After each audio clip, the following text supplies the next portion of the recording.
Hey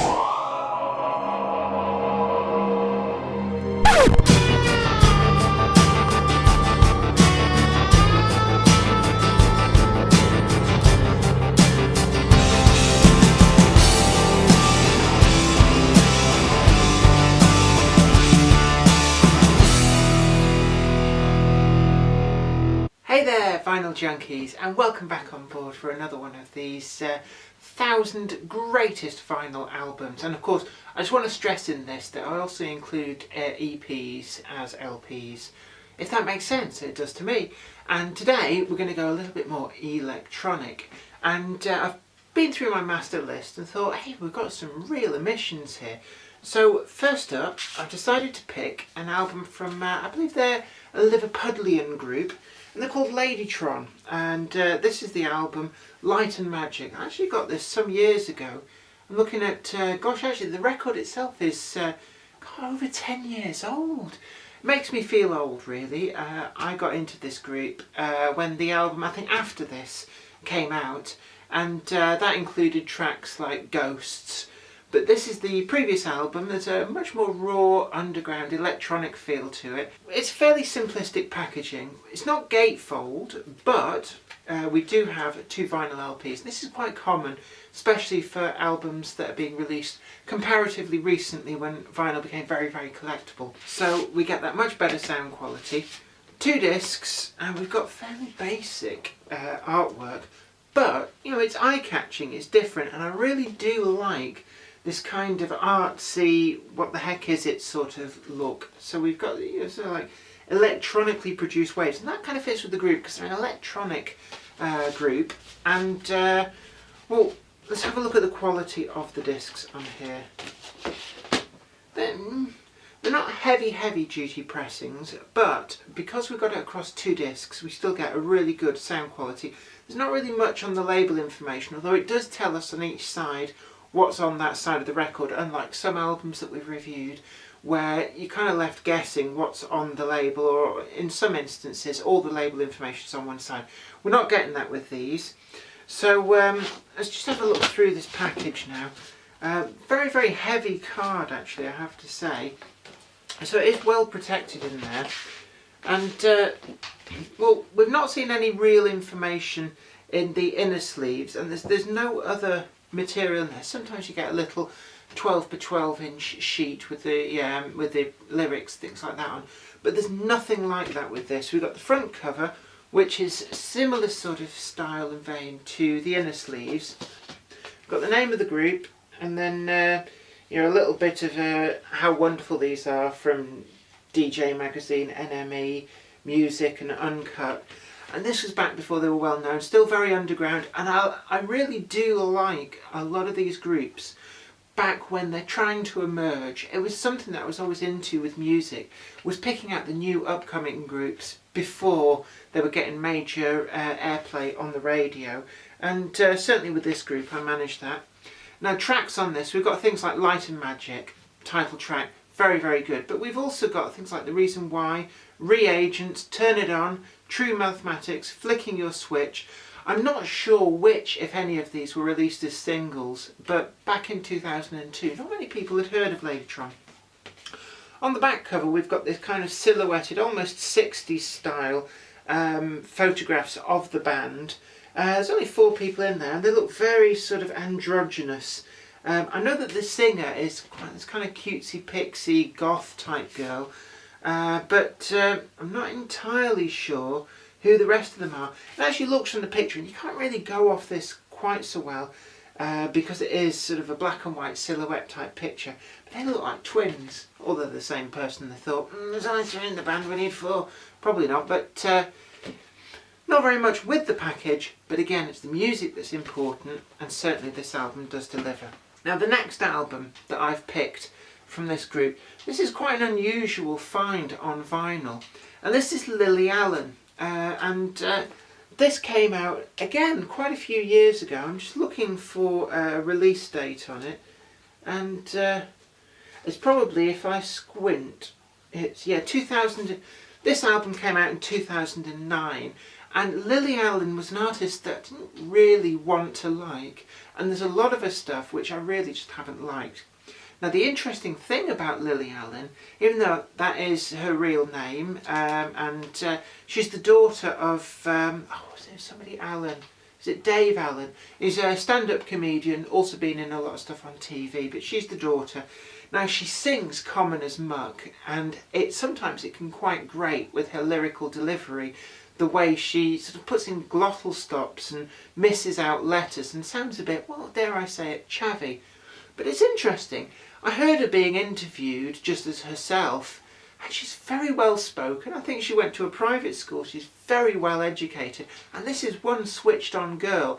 So the Lily Allen that you hear on the record and you see if you go live or if you watch the videos is an image, and this is something that I've brought up time and again in some of the previous videos, that a lot of these artists, what you see and hear isn't necessarily what you get when you meet the person, and very much with this case Lily Allen is not in real life like the stage image that she projects.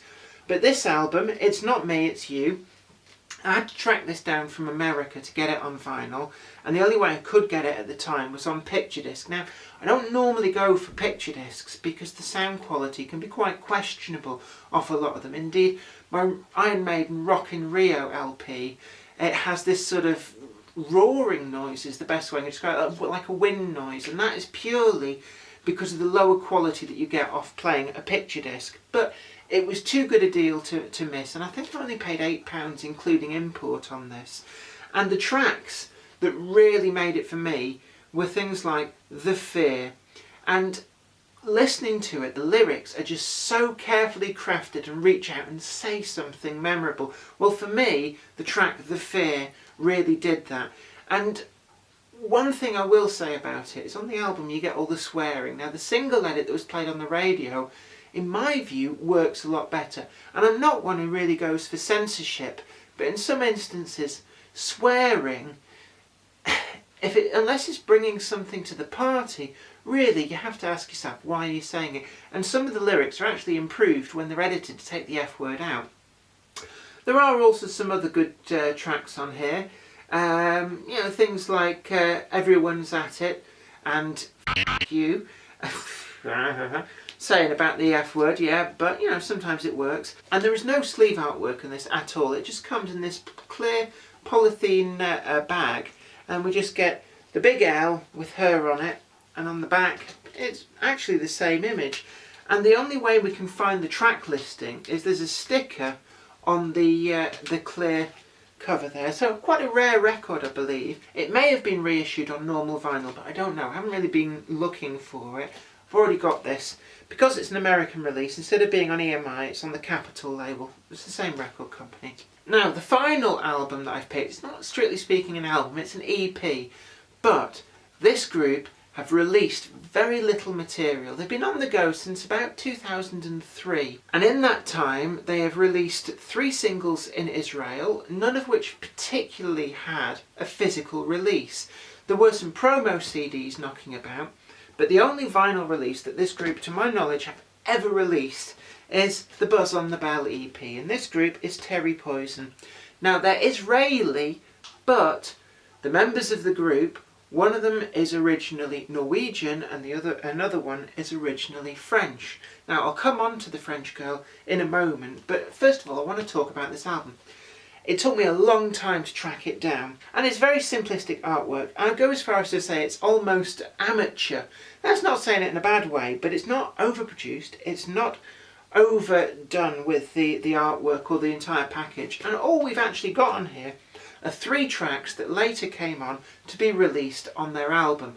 The album is another thing. If I could find the album on vinyl, if I knew it had been released on vinyl, I would have tracked a copy down and would be reviewing that. But it only ever had a CD release, and looking here now, this is the album Terry Poison by Terry Poison, and it had a limited release on CD, only in Israel as far as I know, and it is an astounding album, but it's not even available now. I had to get this off the Discogs website.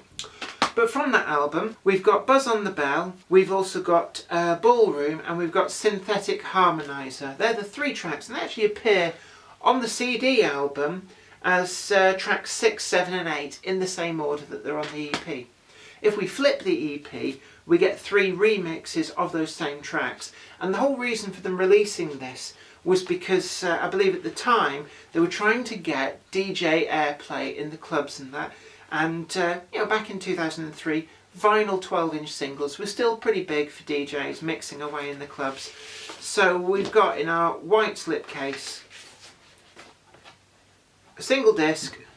It's not a light pressing, but it's not a heavy pressing either. And again, there's no label information at all. We've just got the pretty picture of the lips or the heart with the sort of blood tear coming off it. 3 tracks aside, so we get the 3 album tracks, flip over, 3 remixes of those tracks. The group themselves are, well, as I said before, formed in 2003, built their way up. They've played a lot of live gigs in places like America and France, but never really had the commercial success that they deserved. The group is still going, but a lot of the original members have left, and I believe only Louisa Khan of the original members is still there. But the French girl that I was telling you about before, she went on, and we know her in the UK as Petty Mellor. Siobhan Mellor, I think, Siobhan Eva Mellor, I think is her real name, but she goes by the handle of Petty Mellor, and this is the single that she released before Baby Love. Now, it's a big bugbear of this artist as well that she also has not done much in the way of releasing actual physical copy, and it is irritating for vinyl junkies like me. But I did track down NYC Time, not my favourite of her singles, but you know, needs must when you're just trying to track down what you can get.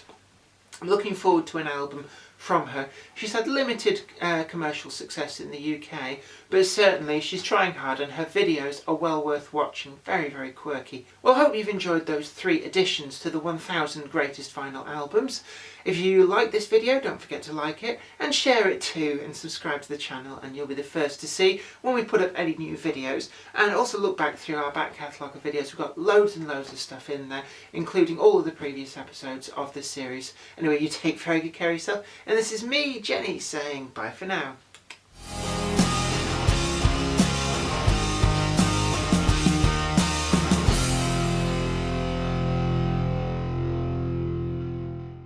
Well, that was a very pleasant video, wasn't it, children? And if you want to see another video with a cameo of little old me, don't forget to go over to the Knobmouse channel and watch the Game Hammer videos, and watch out for me in a starring role.